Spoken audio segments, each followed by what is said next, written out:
మన చేతులతో మనమే స్వయంగా పసుపుతో గణపతిని చేసుకొని, ఆ గణపతినే మనము పూజలో పెట్టుకొని పూజ చేసుకుంటే మనకి చాలా ప్రశాంతంగా, తృప్తిగా అనిపిస్తుంది కదా!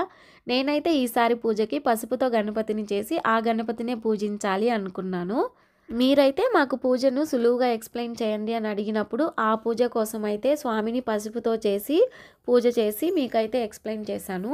వారం రోజుల ముందే స్వామి మా ఇంటికొచ్చాడు అన్నాను కదా! ఎందుకన్నాను అంటే కంట్రోల్ ఎస్ వాళ్ళు అందరూ మట్టి వినాయకుడితో పూజ చేసుకోవాలి అనే ఉద్దేశంతో మా హస్బెండ్ వాళ్ళ ఆఫీస్‌లో అయితే అందరికీ మట్టి వినాయకుడిని, అలాగే పూజకు కావాల్సిన మొత్తం కిట్ అంతా వారం రోజుల ముందే ఇచ్చేశారు. అందుకనే వారం రోజుల ముందే స్వామి మా ఇంటికొచ్చాడు అని చెప్పాను. మీకోసం నేను పూజ చేసి చూపించడం, అలాగే ఇలాగ వారం రోజుల ముందే స్వామి మా ఇంటికి రావడం, ఈసారి వినాయక చవితి అయితే నాకు చాలా స్పెషల్‌గా అనిపిచ్చింది. ఇక వినాయక చవితి రోజు మేము పండగ ఎలా సెలబ్రేట్ చేసుకున్నామో ఈ వీడియోలో మీకైతే చూపిస్తాను. వీడియో స్టార్ట్ చేసే ముందు కొత్తగా ఎవరైనా మన ఛానల్‌ని చూస్తుంటే సబ్స్క్రైబ్ చేయండి. అలాగే వీడియో మొత్తం చూసిన తర్వాత మీకు నచ్చినట్లయితే లైక్ కూడా చేయండి. పండగ రోజు ఉదయాన్నే నిద్ర లేచి తలస్నానం చేసేసి ఉల్లంతా ఊడ్చుకొని మాప్ పెట్టేసుకున్నాను. తర్వాత గుమ్మం ముందైతే ముందు ముగ్గు వేసుకున్నాను. పెద్ద ముగ్గు వేద్దాం అనుకున్నాను. కానీ మా చిన్న పాప లేచేసరికి కొంచెమైనా పనులు కంప్లీట్ చేసుకోవాలి కాబట్టి చిన్న ముగ్గుతో సరిపెట్టేసుకున్నాను. ఆ చిన్న ముగ్గుకే కలర్స్ కూడా వేశాను. గుమ్మానికి మామిడాకులు కూడా పెట్టేశాను. తర్వాత అయితే మా వారు ఆఫీస్‌లో పూజా కిట్ ఇచ్చారు అని చెప్పాను కదా! ఇప్పుడైతే ఆ పూజా కిట్‌ని ఓపెన్ చేశాము. వీళ్ళిచ్చిన పూజా కిట్ అయితే నాకు చాలా బాగా నచ్చింది. పూజ ఫస్ట్ స్టెప్ నుంచి ఎండింగ్ వరకి నంబరింగ్ గూడా ఇచ్చి ఈజీగా అందరికి పూజ తెలియని వాళ్ళకి కూడా అర్థమయ్యేలాగా ఇచ్చారనమాట. పూజ స్టార్ట్ చేసిన దగ్గర నుంచి స్వామికి వాడే ప్రతి ఒక్క వస్తువు వాళ్ళైతే ఈ కిట్‌లో ఇవ్వడం అయితే జరిగింది. స్వామికి గంగాజలంతో స్నానం చేపిస్తాం, పంచామృతంతో స్నానం చేపిస్తాం, అలాగే ధూపము, సాంబ్రాణి ధూప్ స్టిక్, అలాగే ప్రసాదం పెట్టడానికి బౌల్స్, ఇంకా ప్రతి ఒక్కటి పాలవెల్లి అన్నీ ఇచ్చారు. మనం ఆ రోజు జస్ట్ పువ్వులు, పత్రి, అలాగే స్వామివారికి పెట్టడానికి నైవేద్యంగా పండ్లు కొనుక్కుంటే చాలు. మిగతావన్నీ వీళ్ళు ఈ కిట్‌లో అయితే చాలా బాగా ఇచ్చారు. కిట్ అయితే నాకు చాలా బాగా నచ్చింది. విగ్రహం కూడా అయితే చాలా బాగా కళగా అనిపిస్తుంది.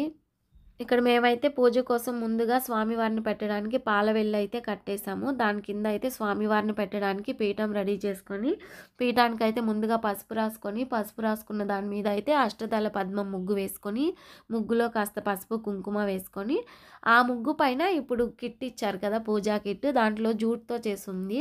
దీని మీద అష్టదళ పద్మం ముగ్గు వేసింది. చాలా బాగుంది. అది వేద్దామని ఆ పీఠం మీద అయితే అది వేసి, ఇప్పుడు దాని మీద బియ్యం వేసి 3 గుప్పెళ్ళు కానీ 5 గుప్పెళ్ళు కానీ బియ్యం వేసుకొని, ఆ బియ్యం మీద కాస్త పసుపు, కుంకుమ వేసి డైరెక్ట్‌గా స్వామిని పెట్టకుండా, స్వామికి గుచ్చుకుంటాయని బియ్యము, దాని మీద తమలపాకు వేసి అప్పుడు పెడతారంట స్వామిని. అందుకని డైరెక్ట్‌గా బియ్యం మీద స్వామిని పెట్టకుండా నేను కూడా బియ్యం మీద తమలపాకు వేసి, తమలపాకు పైనైతే నేను మా హస్బెండ్ ఇద్దరం కలిసి స్వామిని పెట్టాము.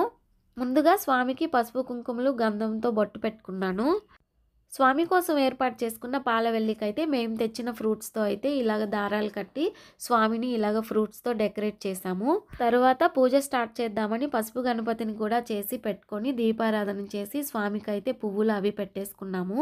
ఇప్పటివరకు నేనైతే ఎప్పుడు స్వామివారికి యాలకుల మాల వేయలేదు. ఈ రోజే మొదటిసారి వేశాను.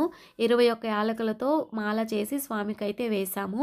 అలాగే 21 ఉండ్రాళ్ళతో మాల కూడా చేశాను. ఆ మాల కూడా వేశాము. ఎప్పటినుంచో అనుకుంటున్నాను స్వామికి గరిక మాల వేయాలి అని, అవ్వలేదు. కానీ ఈరోజు కుదిరింది మొత్తానికి. అప్పటికే పూజ చాలా లేట్ అయిపోయింది. అయినా పర్లేదు ఈరోజు గరిక మాల వేయాల్సిందే అని కూర్చొని మాల కూడా చేసి ఆ మాల కూడా వేశాము స్వామికి. స్వామివారికి ఈరోజైతే 9 రకాల ప్రసాదాలు చేసి పెట్టాలి అనుకున్నాను. కానీ చిన్న పిల్లలున్న ఇంట్లో పని తీరదు అంటారు కదా! ప్రస్తుతానికి నాకు చిన్న పాప ఉండడంతో నా సిట్యుయేషన్ అయితే అలాగే ఉంది. సర్లే ఎంతవరకైతే అంతవరకే తృప్తిగా చేసి పెడదాము అని చెప్పి మనసుకి సర్ది చెప్పుకొని వీటితో అయితే సరిపెట్టుకున్నాను. ప్రసాదాలైతే గారెలు, పులిహోర, కుడుములు, గుగ్గిళ్ళు చేశాను. స్వామివారికి అలాగే భోజనం ముద్దపప్పు, నెయ్యి వేసి పెట్టాను. ఫ్రూట్స్ అయితే అరటిపళ్ళు, స్వామికి ఇష్టమైన జామ పళ్ళు, దానిమ్మ, ఆపిల్, సీతాఫలం అయితే పెట్టాము. తర్వాత స్వామివారి పూజలో మా పాప పుస్తకాలు కూడా పెట్టుకొని పూజ చేసుకున్నాము. తర్వాత అష్టోత్తరాలు అవన్నీ అయిపోయిన తర్వాత కథ కూడా ప్రశాంతంగా చదువుకొని అక్షతలు వేసుకొని పూజ అయితే ఇలా తృప్తిగా చేసుకున్నాము.